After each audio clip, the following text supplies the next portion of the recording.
네, 저는 Optimizing Discrete Text Prompt with Reinforcement Learning을 발표한 정강민입니다. 저희 자이너 처리팀에서 도와주셨습니다. 그래서 이 논문의 배경은 제한된 이 서브 데이터를 가진 다양한 이 LMP 작업에서 대규모 사전 훈련된 언어 모델 성능을 향상시키기 위한 최적의 프롬프트를 찾는 문제를 다룹니다. 이제 강화학습의 보상으로 훈련된 후 최적화된 이산 텍스트 프롬프트를 생성하는데 이 매개 변수 효율적인 정책 네트워크 공식을 유도하게 됩니다. 그래서 이 접근 방법이 훈련 효율성을 크게 향상시키고 그리고 예전 모델이지만 이 버트나 GPT와 같은 다양한 유형의 언어 모델의 분류와 이 그 태스크에 적용을 할 수 있습니다. 그래서 이 강화학습을 하였기 때문에 간단한 이 강학습 기본 개념과 그리고 어떻게 프롬프트 최적화에 적용되는지 한번 살펴보겠습니다. 이 강학습은 에이전트가 이 환경과 상호작용하면서 이 보상을 최대화하는 방향으로 이 학습을 하는 머신러닝이라는 분야입니다. 기본적으로 이 강학습은 이런 다음과 같은 구성 요소로 구성되어 있는데, 첫 번째 이 에이전트는 이제 학습을 수행하는 주체로서 결정을 내리고 행동을 취하게 됩니다. 그리고 환경은 이 에이전트가 상호작용하는 곳으로서 이 에이전트의 행동에 반응하게 됩니다. 그리고 이 스테이트는 환경의 현재 상황을 나타내게 됩니다. 그리고 이 액션은 에이전트가 취할 수 있는 이 모든 가능한 조치들입니다. 그리고 이 리워드, 보상은 에이전트의 행동이 얼마나 좋은지 측정하는 신호로 이 에이전트는 이 보상을 최대화하려고 합니다. 그리고 이 정책이라는 게 있는데, 이 에이전트의 상태에 따라서 어떤 행동을 취할지 결정하는 규칙입니다. 이렇게 이제 강학습에서는 이 에이전트의 시행착오를 통해서 어떤 상태에서 어떤 행동을 취할 때 최대 보상을 얻을 수 있는지 학습하게 됩니다. 이 과정에서 이제 에이전트가 보상을 최대화하기 위해서는 최적의 정책을 찾아가는 과정이라고 보시면 됩니다. 그러면 이 프롬프트 러닝에서는 강학습 프롬프트 러닝에서는 이게 어떻게 되냐면, 여기에서 이제 에이전트는 이제 프롬프트를 생성하고 조정하는 이제 알고리즘이 됩니다. 알고리즘이 되고, 이 환경은 이 언어 모델과 상호작용하는 이제 컨텍스트 데이터의 컨텍스트라고 보시면 됩니다. 그리고 이 스테이트는 현재까지 생성된 이 프롬프트라고 보시면 되고, 그리고 이 액션은 이제 새로운 토큰을 추가하거나 아니면 기존 프롬프트를 수정하는 것이라고 보시면 됩니다. 그리고 여기서 이제 보상은 프롬프트를 성능을 평가하는 매트릭 정도로 볼 수 있습니다. 분류 정확도나 아니면 스타일 전환 성공률 이런 걸 보시면 되고, 여기 이제 전체 정책은 이제 다음 토큰을 결정하는 모델이라고 보시면 됩니다. 그래서 뒤에서 그림에 보시게 되는 MLP 모델, 멀티레이어 퍼셉트론이 거기에 해당이 됩니다. 그래서 이 이상 프롬프트 최적화에 이제 강학습이 주어진 이 NLP 작업, 그러니까 이 감정 분류 혹은 이 텍스트 스타일 전환 이런데 이제 최적화하는 방법을 학습하게 되고, 네트워크는 이 작은 이 MLP 보상 기반으로 훈련되고, 그리고 프롬프트를 생성할 수 있는 행동을 결정하게 됩니다. 그래서 이 과정에서 이제 그 언어 모델은 내부 매개 변수는 고정이 되고, 이 프롬프트 이 구성만 최적화된다고 합니다. 그래서 이런 방식이 이제 사전 훈련된 언어 모델을 사용할 때 유용한데, 이 대규모 매개 변수를 갖는 모델을 미세 조정하는 것보다 굉장히 효율적이라고 합니다.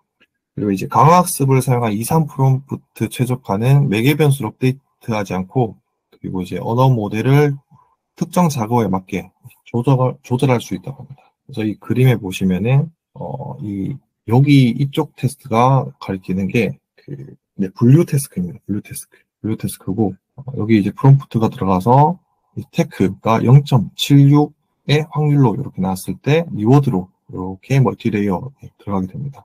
여기 밑에 이 네모 박스는 이 생성 모델로서 food is disgusting이라는 입력이 들어갔을 때 이 스타일 전환을 통해서 food is delicious로 이렇게 잘 아웃풋이 나왔을 때 리워드로 86.3이라는 이 높은 리워드를 받는 것을 알 수 있습니다. 그리고 이렇게 이제 들어간 리워드가 MLP를 업데이트해서 프롬프트 정책을 점진적으로 개선하게 된다고 합니다. 그래서 여기에서 이제 이산적 프롬프트 최적화 문제라는 것이 있습니다. 여기 프롬프트 Z와 입력 X를 결합해서 이 사전 훈련된 언어 모델 생성 분포를 이용해서 다양한 이 LMP 작업을 수행할 수 있음을 주장을 하는데, 요게 이제 파인 튜닝 없이도 요게 가능하다고 합니다. 그래서 분류 작업에서는 이제 버트와 뭐 마스크된 언어 모델 될 수 있고, 그때는 뭐 레이블된 토큰, 포지티브, 네거티브 뭐 이런 것들이 이 Y 값이 되겠죠. 생성 작업에서는 뭐 GPT-2 같은 모델의 인풋이 들어갔을 때 이 Y 값이 생성되는 이 푸드 이즈 딜리셔스 같은 것들이 이렇게 볼 수 있습니다. 그래서 사전 훈련된 언어 모델의 생성 분포로서 이렇게 정의가 되고,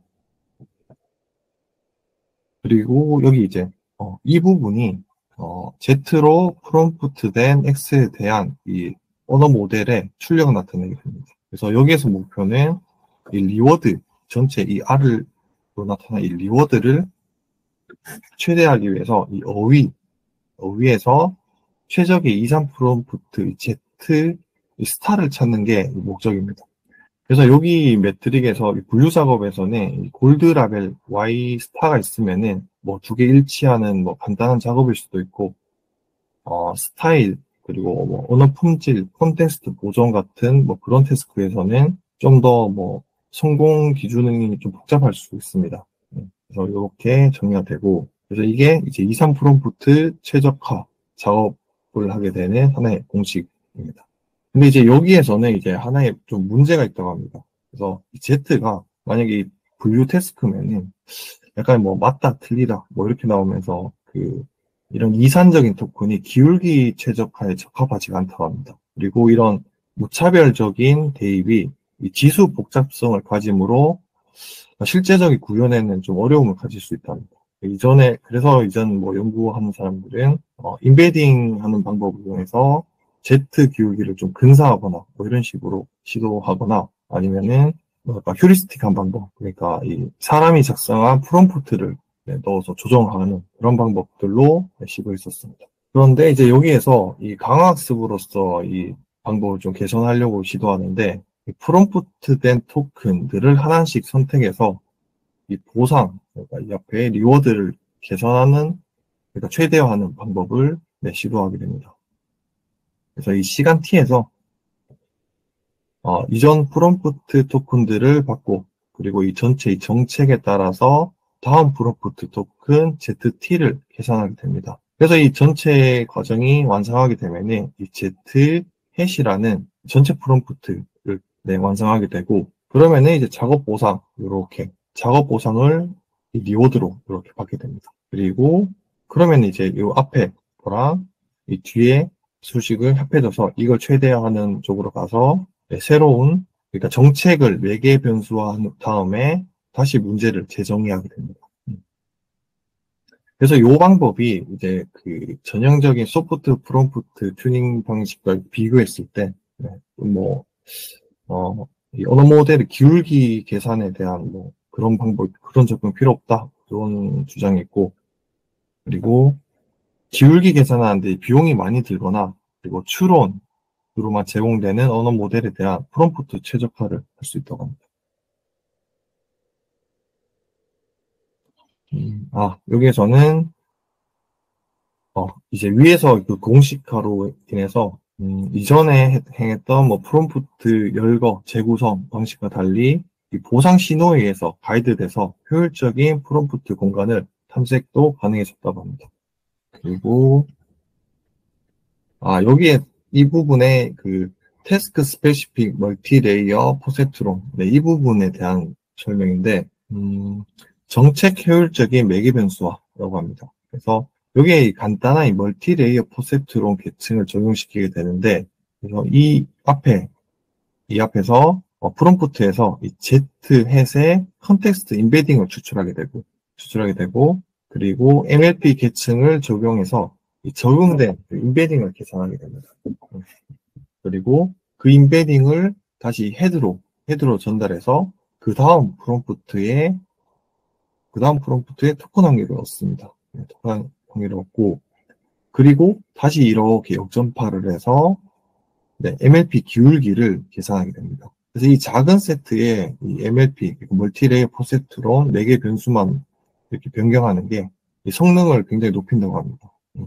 그리고 훈련 후에는 이 멀티레이어 포세트론 층을 폐기를 하고 단순히 학습대 2, 3 프롬프트 추론에만 그냥 사용이 됩니다. 그리고 이게 리워드 엔지니어링이라는 내용이 있었는데, 그래서 이 2, 3 프롬프트 최적화가 매우 복잡한 보상 함수로 인해서 새로운 문제에 직면하게 됩니다. 그래서 이 보상 신호가 불안정하고 이 작업 목표로서 진전이 이제 진전을 보기 어려운 상황이 온다고 하는데, 그래서 하나의 인풋 Z 스코어라는 것을 도입하게 됩니다. 그래서 이걸 왜 하게 되냐면, 이 입력들이 추론과 예측하는 데 있어서 서로 다른 난이도를 가질 수 있습니다. 뭐 예를 들면은, 문장 스타일 전환에 있어서는 문장 스타일 전환하는데 단어 몇 개만 바꾸면은 문맥 스타일이 변하게 되죠. 근데 복잡한 문장에서는 그 복잡한 문장보다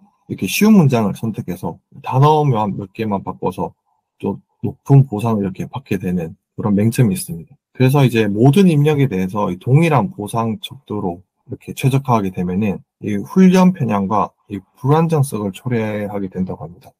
그래서 이런 문제를 이제 완화하기 위해서 Z 스코어라는 것을 도입하게 되는데, 사실 이거 보면은 입력과 이제 평균과 표준 편차로 그냥 정규화하는 겁니다.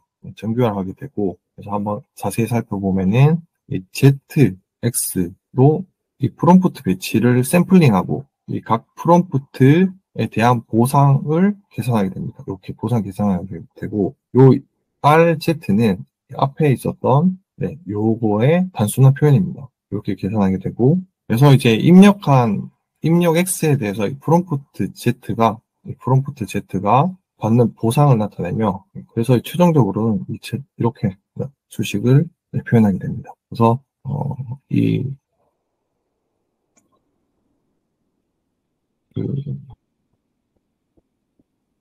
Z 스코어가 그래서 어떤 결과를 내는지 한번 살펴보면은, 예풀 데이터에서 네거티브, 포지티브, 그래서 부정적인 문장을 긍정적인 문장으로 전환한 작업이 있습니다. 그래서 여기서 보면은 Z 보상 정규화 를 사용한 게 이 오렌지 그러니까 요거는 사용하지 않은 거죠.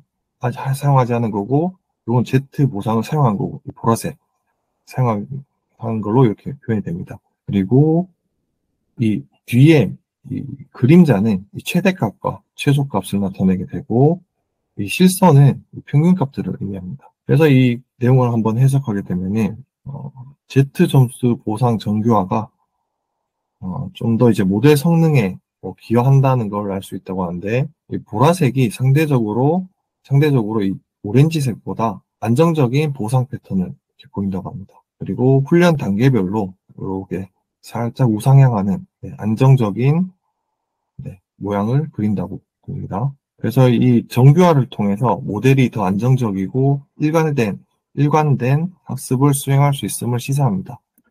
그리고 그 뒤로는 텍스트 분류, 그리고 그에 따른 보상함수와 이 보상함수 정의를 해서 또 이제 실험 결과들을 수행하는데, 바로 이 실험 결과를 한번 살펴보게 되면은 이 컨텍스트, 그리고 이 스타일 변화, 그리고 유창성이라는 이 세 개의 태스크와 이 조인트 매트릭을 만들어서 또 한번 측정을 하고, 그리고 이 GM이라는 세 가지 측면의 기하 평균을 내서 이렇게 결과를 도출했습니다. 근데 보면은 이 GPT에서 이 GPT 라지 모델, 그래서 모델이 커지면 커질수록 성능이 좋다는 것을 알 수 있습니다.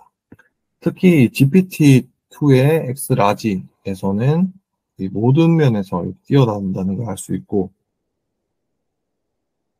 그리고 이 컨텍스트 보존 면에서는 조금 약간 뒤처지는 모습이 보이기도 합니다.